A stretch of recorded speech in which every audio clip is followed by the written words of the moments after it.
Hello everyone, आज है 6 मार्च और आज इस वीडियो में हम बात करने जा रहे हैं उज्जीवन स्मॉल फाइनेंस बैंक के बारे में। बेहतरीन तेजी है, 5.5% की तेजी आज आई और आज भी बाजार बहुत अच्छे मूड में था। कल भी बाजार में अच्छी तेजी थी तो कल यहाँ पर भी अच्छी तेजी थी। तो पिछले 3 ट्रेडिंग सेशन से कह सकते हैं कि उज्जीवन स्मॉल फाइनेंस बैंक में गिरावट रुकी है और 2 दिनों से तेजी आई है। बात करना बनता भी है कि देखा जाए तो लगातार मेजर फॉल से ये गुजरा है और लंबे समय की गिरावट के बाद अब तेजी आई है। लेकिन अगेन ऐसी तेजी बार बार ये बीच बीच में दिखा चुका है, लेकिन हर बार गिरा है। तो इस वाली तेजी पर भरोसा करना कितना सही रहेगा उसके बारे में हम डिस्कस करेंगे। लेकिन उससे पहले अगर आपने अभी तक चैनल को सब्सक्राइब नहीं किया है तो प्लीज़ अभी इसे सब्सक्राइब कर लीजिए, क्योंकि आगे भी बहुत सारे वीडियोस हैं जो आपको काफ़ी ज़्यादा हेल्प करेंगे। देखिए 34% का फॉल है एक साल में, लेकिन अगर आप हायर लेवल से कंपेयर करोगे तो ये जो फॉल है वो 40 से 45% का है। और देखिए इससे पहले भी इसने 32 से 40 रुपए का जंप दिखाया था, बाद में उससे ज़्यादा बड़ी गिरावट आ गई, 31 पे चला गया। अब 3 दिन से तेज़ी ज़रूर है, लेकिन अगेन देखना नहीं रहेगा कि भाई साहब कहीं सपोर्ट बनता भी है कि नहीं। एक बड़ी अपडेट निकल कर आई, देखो उज्जीवन ने भैया पिछले कुछ टाइम में भैया इनके जो एनपीएस रहे, ठीक है, यहाँ पर अगर आप देखोगे तो उज्जीवन स्मॉल फाइनेंस बैंक ने कहा है कि उनका जो स्ट्रेस लोन पोर्टफोलियो है उसको उन्होंने बेच दिया है, इंक्लूडिंग जो उन्होंने राइट ऑफ करा था लोन तकरीबन 364 करोड़ रुपीस का, वो उन्होंने बेच दिया है असेट रिकंस्ट्रक्शन कंपनी को। अब उससे इनको मिला कितना पैसा, वो बहुत कम है, ठीक है। हालांकि अगेन उतने ही मिलते हैं, कोई खास बड़ा अमाउंट मिलता नहीं है।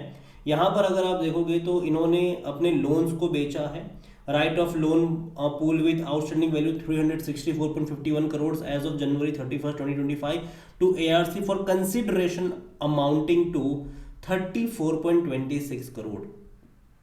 तो 365 करोड़ का स्ट्रेस लोन इन्होंने बेचा और बदले में मुश्किल से 34 करोड़ मिले, मतलब 10% का अमाउंट भी इनको नहीं मिला है, ठीक है, 10% भी नहीं मिला। देखो जनरली बैंक एनपीएस बेचती ही रहती है और जनरली उतना खास उनको मिलता नहीं है वहाँ पर, तो ये भी कुछ ऐसा ही है। और अगेन कहूँगा कि ये जो एनपीए होते हैं वो बैंक तब बेचती है जब रिकवरी करने के चांसेस बहुत कम होते हैं यहाँ पर, जिस और बैंक देखती कि उसको रिकवर करने में उनका बहुत सारा पैसा जा रहा है, एनर्जी जा रही है, एफर्ट जा रहा है, तो वो इसको किसी और को बेच देते हैं।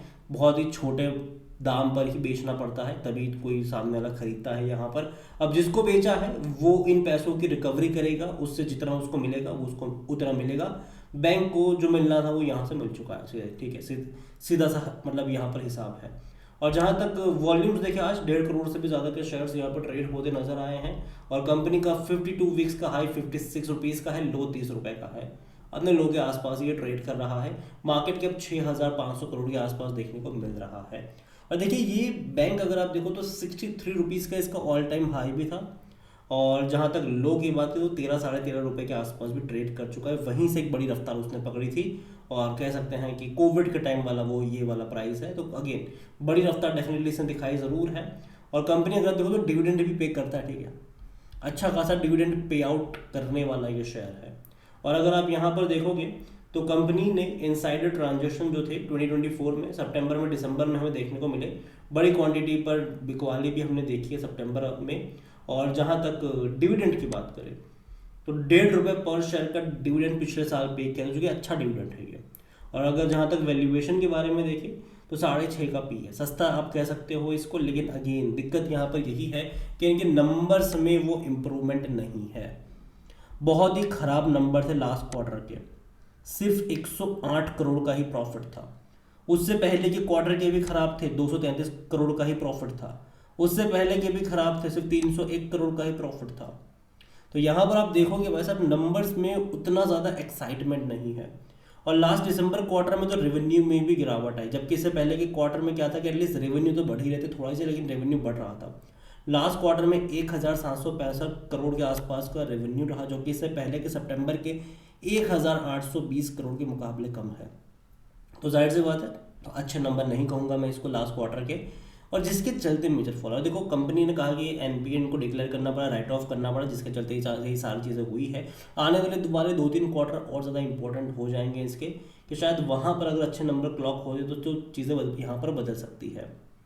लेकिन हाँ, अच्छे नंबर्स आने ज़रूरी है। अगेन देखो, मैं इतना कहूँगा कि है तो पैनिक में आकर ऑलरेडी बेचने की ज़रूरत नहीं है, ऑलरेडी काफ़ी ज़्यादा गिरावट दिखा चुका है। लेकिन हाँ, फ्रेश बाइंग के लिए भी थोड़ा बहुत इंतज़ार करना चाहिए, क्योंकि दिक्कत अभी ये है कि बिकवाली लगातार हो रही है। आप अगर देखो तो मई में जहाँ एफ की होल्डिंग 26.95% की थी, वो हर क्वार्टर में बेच रहे, धड़ाधड़ बेच रहे हैं। ये 17.88% पर आ चुके हैं उज्जीवन स्मॉल फाइनेंस बैंक। और अगर आप बात करो म्यूचुअल फंड्स वगैरह की, तो उनकी तरफ से खरीदारी बिकवाली आपको देखने को मिलती रही है। यहाँ पर जो म्यूचुअल फंड पहले 4.50% पे थे, वो आज के टाइम पे 3.83% पर है। जो डोमेस्टिक यहाँ पर 3.29% पे थे, वो यहाँ पर 2.75 पर है। खरीद कौन रहा है? भोला रिटेल इन्वेस्टर 21% से खरीद कर वही यहाँ पर 34% पर आ चुका है। समझ लो कितनी बड़ी क्वांटिटी रिटेल इन्वेस्टर की तरफ से खरीदी गई है यहाँ पर। 21% से 34%। अदर पार्टीज 41.41% का स्टेक यहाँ पर लेकर बैठे हुए हैं। तो देखा जाए तो शेयर होल्डिंग पैटर्न उतनी ज़्यादा एक्साइटिंग यहाँ पर नहीं है, क्योंकि रिटेल इन्वेस्टर की तरफ से ही लगातार यहाँ पर बाइंग आ रही है।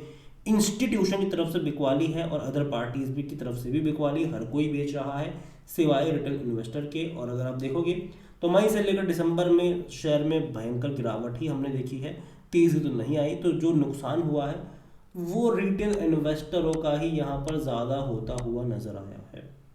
कंपनी के बारे में अगर आप देखो तो लगातार फॉल है। अगर 5 साल का ग्राफ देखोगे तब एक चीज़ आप यहाँ पर नोटिस कर सकते हो कि इससे पहले भी एक तेज़ी आई थी, और जो गिरावट आई थी 42 रुपीज़ से, वो गया था कहाँ पे? 14 रुपये पर।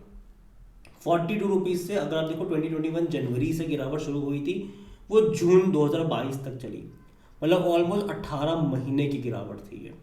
और उसके बाद तेज़ी दिखाई थी इसने, उसके बाद तेज़ी यहाँ पर देखने को मिली थी। तो यहाँ पर अगर आप देखोगे जो दोबारा गिरावट शुरू हुई है वो दिसंबर से शुरू हुई है। मेनली अगर आप देखो तो दिसंबर से शुरू हुई है, दिसंबर 2023 से मतलब यहाँ पर गिरावट है। और कह सकते हैं कि ऑलमोस्ट 15 महीने हो चुके हैं। तो अभी भी शायद 2-3 महीने मुझे लगता है कि थोड़ा बहुत वेट करना चाहिए, उसके बाद शायद आपको थोड़ी बहुत तेज़ी ही दिखाने की कोशिशें कर सकता है। 18 महीने का जो वनवास है वो शायद दोबारा से ख़त्म हो, तब शायद तेज़ी लौटती नजर। लेकिन अगेन आने वाले 2-3 क्वार्टर इंपॉर्टेंट, जैसे कि मैंने कहा कि होंगे यहाँ पर, कि उसके रिजल्ट्स कैसे आते हैं वो देखना इंपॉर्टेंट होगा, और उसी के ऊपर बहुत सारी चीज़ें जो है वो डिपेंड करेगी। क्योंकि पिछले 2 क्वार्टर के नंबर खराब थे, एनपी उन्होंने डिक्लेयर कर दिया था, राइट ऑफ कर लिया था, शायद आने वाले क्वार्टर में अब उतनी ज़्यादा परेशानी नहीं होनी चाहिए। लेकिन अगर फिर भी आने वाले क्वार्टर में हमें नंबर्स में डिक्लाइन दिखता है तो वो अच्छा नहीं रहेगा इनके लिए। और यही वजह है कि मैं कहूँगा कि जल्दबाजी अभी यहाँ पर मत करना, थोड़ा सा वेट एंड वॉच यहाँ पर कर लो।